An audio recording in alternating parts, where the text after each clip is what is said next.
Hello everyone, sit down, buckle up. Today we're talking about something that affects every American, whether you realize it or not. It's not just about roads or trucks. It's about who's really in charge of the people who keep this country running. Because right now, Washington is dressing up in flannel and boots pretending to listen, while quietly preparing to replace truckers with robots. That's right. Sean Duffy, your Secretary of Transportation, has been on a publicity tour. He's showing up at truck stops, taking selfies in Plaid, tweeting that he cares about truckers, saying things like the best ideas don't come from Washington. He's right about that. But then he turns around and meets with the mega carriers, the corporations, the billion-dollar logistics firms. You see, while Sean Duffy is shaking hands and talking about parking shortages, Congress is introducing bills to federally legalize driverless trucks. A California lawmaker just pushed the America Drives Act, landmark legislation that would create a federal framework to allow autonomous trucks to bypass state restrictions and operate across the country without a single human in the cab. That's not just innovation. That's a massive displacement of working class Americans. And guess who's standing by, ready to rubber stamp it? The Federal Motor Carrier Safety Administration, Duffy's own department. They want to exempt these robot rigs from human-specific safety rules. No hours of service, no logbooks, no roadside triangles, no drug testing. Why? Because there is no driver. Let me ask you, does that sound like safety?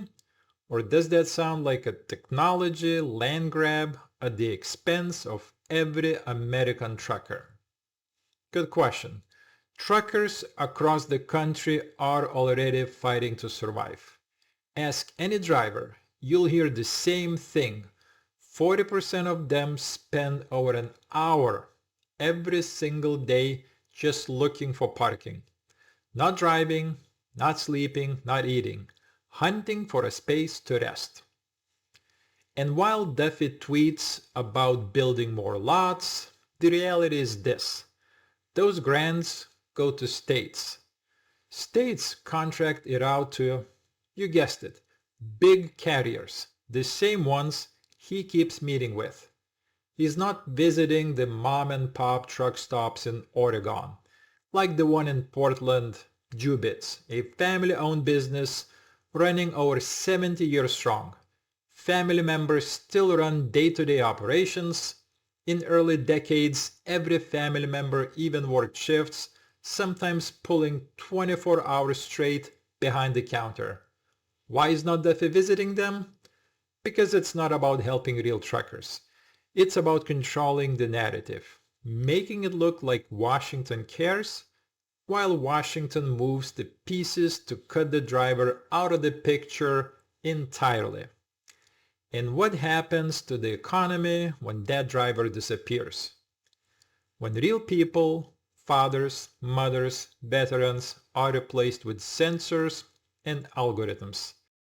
Let's not pretend it's about safety. We're talking about replacing 2 million jobs with machines that can be ticketed, can't unionize, and can't complain about bathroom breaks. Unions like Teamsters are sounding the alarm. They're warning of a massive job loss tsunami. And they are right. Because once autonomous vehicles are federally legalized, there is no putting the genie back in the bottle.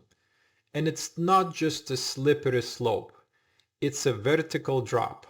Because we've already got companies like Aurora running automated routes in Texas and Arizona. This is not theoretical. This is happening now. Meanwhile, real truckers are being ignored. The people who deliver your food, your medicine, your fuel, they're being treated like they are disposable. And the only thing standing between them and total irrelevance is you. It's time for Americans to wake up. And if you're a trucker, you need to fight back now. If you're not, you still need to care because the destruction of one working class industry does not stop there. They say the best ideas don't come from Washington. Great. Then stop pretending to listen and actually start listening.